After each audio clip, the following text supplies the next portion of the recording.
এক ফকির এক কুকুরকে বলল, তোর 3টা খারাপ অভ্যাস রয়েছে। কুকুর জিজ্ঞাসা করলো, কি সেগুলা? তখন ফকিরটি বলল, 1 নাম্বার, তুই সব সময় দেওয়ালে প্রস্রাব করিস। 2 নাম্বার, তুই কোনো ভিখারি দেখলে ঘেউ ঘেউ করিস। 3 নাম্বার, তুই রাতে ঘেউ ঘেউ করে মানুষের ঘুম নষ্ট করিস। ফকিরের এই কথা শুনে কুকুর বলল, আমি জমিনে প্রস্রাব করি না, এই জন্য হয়তো কোনো বান্দা এই জমিনে বসে আল্লাহকে সিজদা করবে। আর আমি ভিখারি দেখলে এই জন্য ঘেউ ঘেউ করি। ভিখারি কেন আল্লাহর কাছে নাচে, মানুষের কাছে চায়। আর আমি রাতে মানুষের ঘুম নষ্ট করি এই জন্য।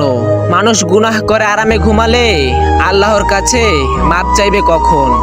একটাবার চিন্তা করে দেখেন, যেই কুকুরকে আমরা দূর দূর করে তাড়িয়ে দেই, সেই কুকুরও আমাদের নিয়ে ভাবে, আল্লাহকে ভয় পায়, কিন্তু আমরা মানুষরা সেটা পাই না।